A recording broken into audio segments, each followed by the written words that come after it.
Hello guys, today we will study the class 9th NCERT Economic Chapter 4 Food Security in India. So in food security in India we were seeing the topic who are the food insecure, and यहाँ पे हमने दो example दिया from the story of Ramu, this one, and from the story of Ahmed. Okay, so now come to the next paragraph. Run his family even with the small earning from the rickshaw pulling. Okay, यहाँ पे किसकी बात हो रही है? अहमद की बात हो रही है. ठीक है, जो स्टोरी ऑफ अहमद में हमने देखा था. दो social composition along with the inability to buy food also plays a role in food insecurity. बोल रहा है कि जो सोशल कंपोजिशन है, ठीक है, वो भी फूड खरीदने को और फूड इनसिक्योरिटी में बहुत बड़ा इंपॉर्टेंट रोल प्ले करती है. ठीक है, सोशल कंपोजिशन का मतलब कैसे बोल सकते हो? ठीक है, सपोज अगर लाइक आप एक अच्छे कॉलोनी में रह रहे हो तो वहाँ पे सारी चीज़ें, मोस्ट ऑफ द चीज़ें क्या होंगी? कॉस्टली होगी. लेकिन एक अपने लेवल के लोगों के साथ रह रहे हो तो वहाँ पे सब चीज़ें आपके अफोर्डेबल होगी. The SC, ST and some section of OBC lower caste among them who have either poor land base or very small land productivity are prone to food insecurity. Okay, जो लोग जैसे SC क्लास के, ST class के या OBC class के जो लोग हैं जिनके पास बहुत कम लैंड है या फिर उनकी जो लैंड की क्वालिटी है वो बहुत कम, प्रोडक्टिविटी लेस है, उनके पास ज़्यादा फूड इनसिक्योरिटी की प्रॉब्लम आती है. The people affected by natural disaster who have to migrate to other area in search of work are also among the most insecure people. Okay, suppose जैसे कि हमने example ऊपर में देखा था कि अगर कोई नेचुरल डिज़ास्टर्स होते हैं तो वहाँ पे जो लोग पुअर क्लास के फैमिली में आते हैं वो क्या हो जाते हैं? वनरेबल कैटेगरीज में आ जाती है, क्योंकि उनको फूड की इनसिक्योरिटी सबसे ज़्यादा होती है उस पर्टिकुलर टाइम में. A high incidence of mall nutrition prevails among women. Okay, बोला जाता है कि जो सबसे ज़्यादा देखा जाता है कि माल न्यूट्रिशन जो होता है वुमेन में सबसे ज़्यादा पाया जाता है. माल न्यूट्रिशन मतलब कुपोषण का शिकार होना. ऑब्वियसली रीज़न क्या है? See, women are the hard working person of their everyone's family. ठीक है, वो कई बार तो ऐसा होता है कि वो घर का भी पूरा काम करती हैं, बाहर भी वर्क करती हैं, अपने पूरे बच्चों को संभालती हैं. And womens like body is design in a such a way that is a weaker than a man bodies. Okay, so basically उनको क्या होती है? बहुत सी चीज़ों की बहुत ज़्यादा कमी होती है, लाइक आयरन, कैल्शियम, ये सब वुमेन्स के अंदर बहुत ज़्यादा कमी होती है. और जब उनको प्रॉपरली ये सारी चीज़ें नहीं मिल पाती है तो वो उनके अंदर कुपोषण का शिकार हो जाता है.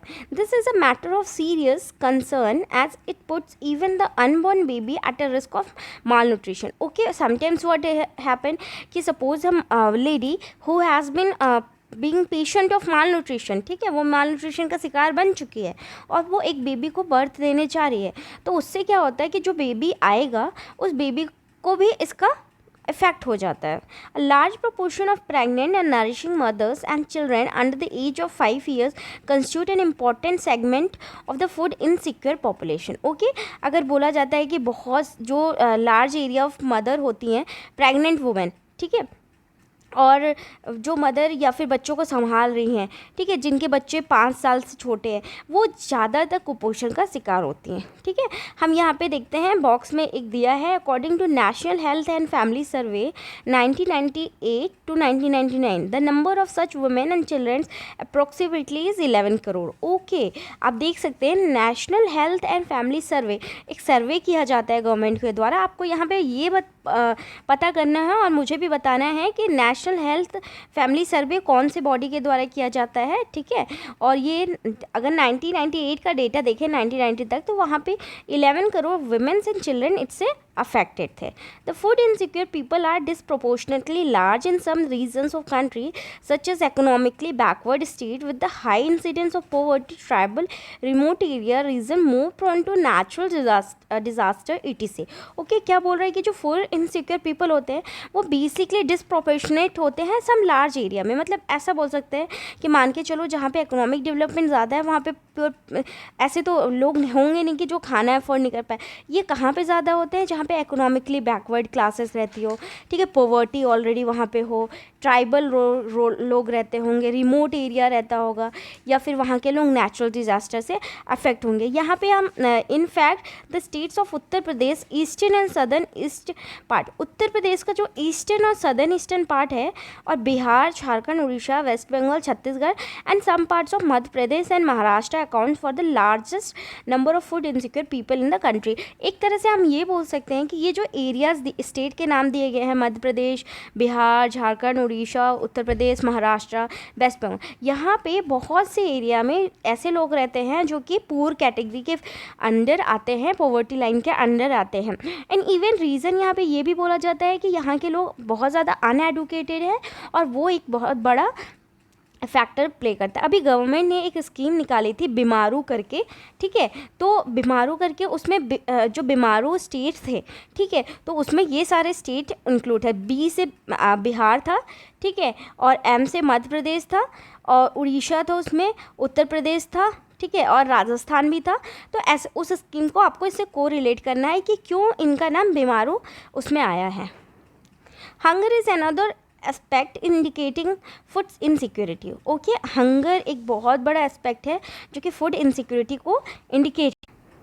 Hunger is another aspect indicating food insecurity. What it saying कि हंगर एक अनदर एस्पेक्ट है जो फूड इनसिक्योरिटी का बताता है। और ऐसा नहीं है कि हंगर क्या पॉवर्टी लेके आता है, लेकिन इसका मतलब it brings about the poverty. Poverty की वजह से हंगर नहीं आती, हंगर की वजह से पॉवर्टी आती है। Attainment of food security therefore involves eliminating current hunger and reducing the risk of future hunger. Okay, देखो फूड सिक्योरिटी का जो अटेनमेंट है कि हम कब फूड सिक्योरिटी को अचीव कर सकते हैं, जो फूड सिक्योरिटी का गोल है उसको अचीव कब कर सकते हैं, जब हम अभी प्रेजेंट टाइम के हंगर को हटा देंगे और फ्यूचर जनरेशन में आने वाले हंगर को ख़त्म कर देंगे। Hunger has a chronic and seasonal dimension, ठीक है। Chronic hunger is a consequence of diets persistently inadequate in terms of quantity और क्वालिटी। ओके, देखो हंगर जो है या तो क्रॉनिक होता है या सीजनल डायमेंशन होता है। क्रॉनिक मतलब क्या होता है? क्रॉनिक हंगर वो होता है जिसमें या तो सपोज अगर किसी पर्सन की डाइट 4 रोटी और दाल और सब्जी की है, लेकिन उस पर्सन को सिर्फ 2 ही रोटी मिल रहा है, तो वो भी हंगर कैटेगरी में फॉलो होगा।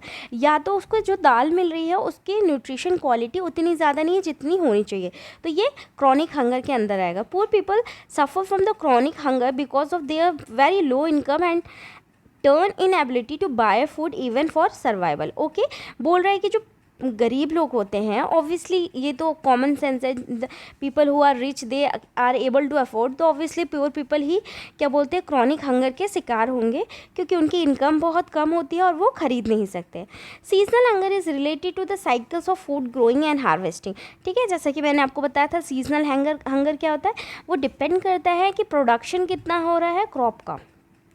This is a prevalent in rural area because of seasonal nature agricultural activities, and in urban area because of casual labor there is a less work for casual construction labor during the rainy season. What it's saying कि अगर हम देखें seasonal hunger दो जगह पे दो अलग अलग मीनिंग देते हैं। अगर हम रूरल एरिया में सीजनल हंगर की बात करते हैं तो वहाँ पे एग्रीकल्चर प्रोडक्शन ना होने के कारण किसी सीज़न में, जैसे हम समर का सीज़न देख देते हैं फ्रॉम मार्च टू जून, वहाँ पे कोई भी ज़्यादा फार्मिंग एक्टिविटीज़ नहीं होती, तो वो वहाँ पे सीजनल हंगर आ सकता है। अगर हम सेम चीज़ अर्बन एरिया में देखें तो जैसे रेनी सीज़न होता है तो वहाँ पे कंस्ट्रक्शन एक्टिविटीज़ कम चलती हैं, बंद होती हैं, तो वर्कर्स जो होते हैं, लेबर्स होते हैं, उनको क्या होता है, काम नहीं मिल पाता, तो वो भी एक प्रकार का सीजनल हंगर ही है। This type of hunger exist when a person is unable to get work for entire year, ठीक है। ऐसी हंगर कब दिखाई देती है, मतलब बेसिकली इसे कब हाँ सीजनल हंगर में कैटेगराइज किया जाता है, जब पर्सन को वर्क नहीं मिलता है पूरे साल, ठीक है। अगर उसको 1-2 महीने के बाद मिल गया तो उसे कैटेगराइज नहीं किया जाएगा seasonal hunger. Although this seasonal hunger occur due to the seasonal activities, but it will not categorize under the seasonal hunger until and unless the workers is not able to get the job till the 1 year. Okay, so this is enough for the today class. We will come to the next class.